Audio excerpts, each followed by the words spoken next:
एक होते हैं मनमुख लोग और एक होते हैं गुरुमुख लोग। सारे सिख धर्म में ये दो ही तरह के जीवों की चर्चा की गई है। जैसे जैनियों में ये चर्चा के बद्ध जीव है, मुक्त जीव है या और जीव है, दूसरी जगह और तरह की चर्चा है। तो यहाँ जीव के दो ही रूप माने हैं। जो मनमुख है वो बिल्कुल उसका भी बहुत वर्णन किया है, और मनमुख जो है वो सेल्फिश है, हर काम अपने स्वास्थ्य के लिए करता है। ये मनमुख जो है ये संसार के अंदर बड़ा पतन का कारण बन जाता है। ये अपने स्वार्थ के लिए बुरे से बुरा काम भी कर सकता है, जिससे मेरी संपदा बढ़े, मेरा नाम दुनिया में हो। ये मनमुख आदमी अपने तक ही सेंटर रहता है, सेल्फ सेंटर्ड। ये सेल्फ सेंटर्ड आदमी को कौन बनाएगा? इसको जब आप इधर लाओगे, गुरु की शरण में लाओगे, तो आदमी पहले तो आएगा नहीं, क्योंकि होम में इसको रोकेगी मेरा अहंकार, मैं किसी को गुरु नहीं मानता, मैं किसके पास नहीं जाता, मुझसे ज़्यादा ज्ञान किसको है। ये जो ज्ञान का अहंकार बन जाता है, ये भी होम में है। तू कितना ही ज्ञानी हो, लेकिन वो परम तुझसे सबसे ऊपर जो है वो मालिक तेरा वो बैठा हुआ है, उसके ज्ञान के आगे तू धूल भी नहीं है। तो इसलिए इस मनमुख को गुरुमुख बनाना ये सिख धर्म का काम है। जितने मनमुख आते हैं उन मनमुखों को सारी वाणी का पाठ करा करके, सारे नाम का सिमरन करा करके, सारे नाम का उपदेश दे करके, और वो फिर नाम के जाप में जब वो नाम लिप में पहुंचता है, परिपक्व हो जाता है, तो उसके अंदर वो सारे गुण अवतरित हो जाते हैं, अपने आप वो आ जाते हैं जो सिख धर्म के मेन धर्म हैं। यानी दया है, दान है, वर्णचक है। सिख कभी अकेला नहीं खाएगा, वर्ण कर लंगर में बैठ के खाना खाएगा। तो ये सारे गुण किस में आएंगे? ये उसमें आएंगे जब आदमी मनमुख से गुरुमुख हो जाएगा। तो सिख धर्म का काम जो है, इस पर भी गुरुओं साहब ने बहुत विचार किया है कि संसार में जितने मनमुख हैं उनको गुरुमुख बनाओ। तू अगर अपने लिए खाना पका रहा है, अकेले अपने लिए, तो तू पाप कर्म कर रहा है।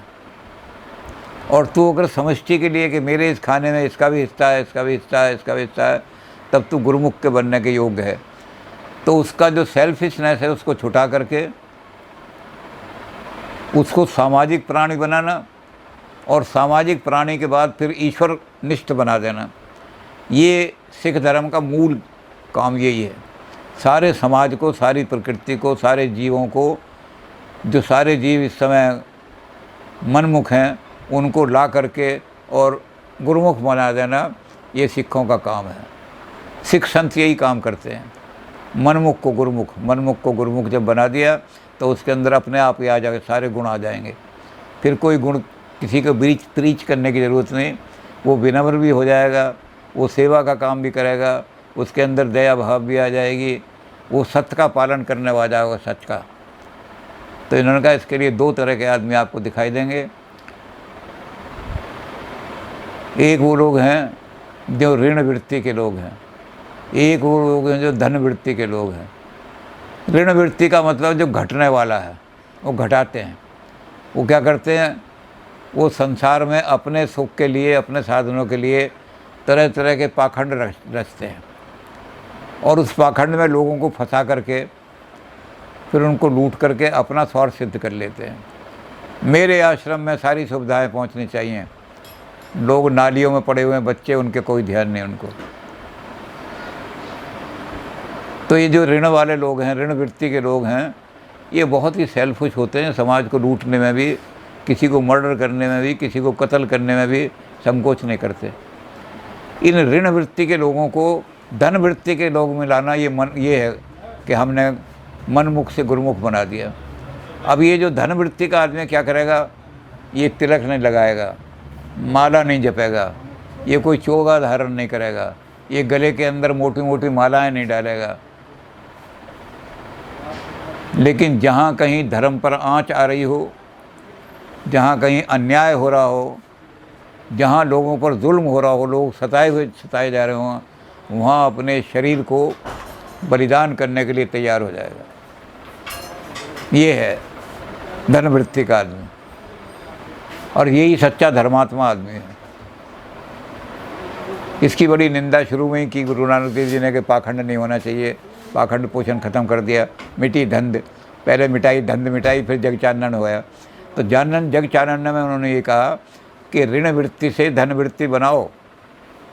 अपने स्वार्थ के लिए दुनिया को मारना ये ठीक नहीं, लेकिन अगर मारना ही है कि मैंने तो मरना है, तो एक काम के लिए मरो, किसी ऐसे आदमी की रक्षा करते हुए मरो जिस पर अत्याचार हो रहा है। एक नारी है, उस नारी की लज्जा लूटी जा रही है, तो फिर इस शरीर से मोह छोड़ दो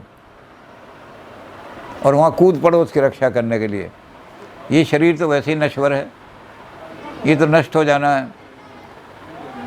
तो इसलिए ये शरीर कहाँ काम आएगा? धनवृत्ति वाला कहेगा कि मैंने कभी आज तक चंदन नहीं लगाया, मैंने कभी आज तक माला नहीं जपी, मैंने आज तक कभी चोगे धारण नहीं किए, मैंने अपने कहीं चंदन वंदन लगा के और गले में मालाएं नहीं डाली, लेकिन मैं अपने अंदर ये वृत्ति रखी उसकी कि कहीं भी जुल्म हो रहा होगा तो मैं वहाँ खड़ा हो जाऊँगा और जुल्म नहीं होना दूँगा, अत्याचार नहीं होना। जहाँ धर्म का नाश हो रहा हो वहाँ इस शरीर को बलिदान कर दूँगा। सिखों ने सबसे ज़्यादा बलिदान दिए हैं दुनिया के अंदर। बलिदान की हिस्ट्री अगर पढ़ी जाए तो सबसे ज़्यादा मिलेगा कि धर्म की रक्षा करने के लिए बलिदान करने वाले लोग जो थे वो सिखों के गुरुओं ने बहुत पैदा किए। तो ये जब हम ऋण वृत्ति से धन वृत्ति की तरफ ले आएंगे तो मनमुख लोग जो हैं ये गुरुमुख हो जाएंगे, और यही काम सिख धर्म का है।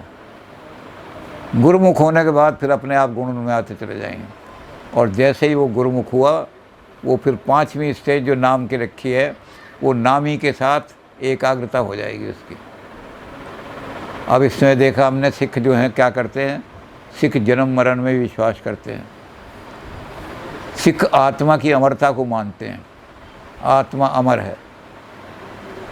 उस अमर आत्मा को किसी भी बंधन में आने की ज़रूरत नहीं है। वो अमर आत्मा जो है प्रकाश रूप है। उसकी आवाज़ अगर सुनोगे तो आप गुरुमुख बन जाओगे, और उसकी आवाज़ आप नहीं सुनोगे तो आप मनमुख रहोगे। तो आत्मा की आवाज़, आत्मा को ही मानते हैं सिख। तो सिख धर्म में ये सारी चीज़ें दुनिया को दी, और जब गुरु ग्रंथ साहब वहाँ रख दिया, स्थापित कर दिया उन्होंने, तो सारी दुनिया में इन्हीं चीज़ों का प्रचार होने लगा। अब जब इनका प्रचार होने लगा तो वहाँ किसी ने जाके शिकायत कर दी। वो शिकायतनामा जो है उसमें गुरु अर्जुन देव जी को हिंदू पीर लिखा है कि एक हिंदू पीर जो है वो लोगों को वर्गला रहा है, इस्लाम के ख़िलाफ़ प्रचार कर रहा है, अपना ही उसने नए नए रास्ते निकाले हुए हैं। तो वहाँ हिंदू का शब्द लिखा हुआ है अर्जुन देव जी के साथ। अब ये शिष्य शब्द जो है ये संस्कृत का शब्द है जो सिख बन गया है प्राकृत भाषा में। संस्कृत में 3 तरह के शाह होते हैं। एक शाह होता है तालव्य, एक होता है सिख, जो हमारा ऐसा शाह है जिसको पेट में से चीर देते हैं, मूर्धन्य। ये मूर्धन्य शाह जो है इसका उच्चारण खा होता है। आप लखन लाल अब लिखेंगे तो ला, और पेट चिरा शाह और ना, लक्षण लिखेंगे लक्षण, लेकिन पढ़ेंगे इसको लखन लाल। इसी तरह आप कहेंगे रच महेश निज मानस राखा, पाई सो समय शिवासन भाखा। तो वहाँ लिखेंगे तो शाह, ये जो शाह है मूर्धन्य शाह जिसको पेट चरा शाह कहते हैं, लेकिन बोलेंगे खा भाका।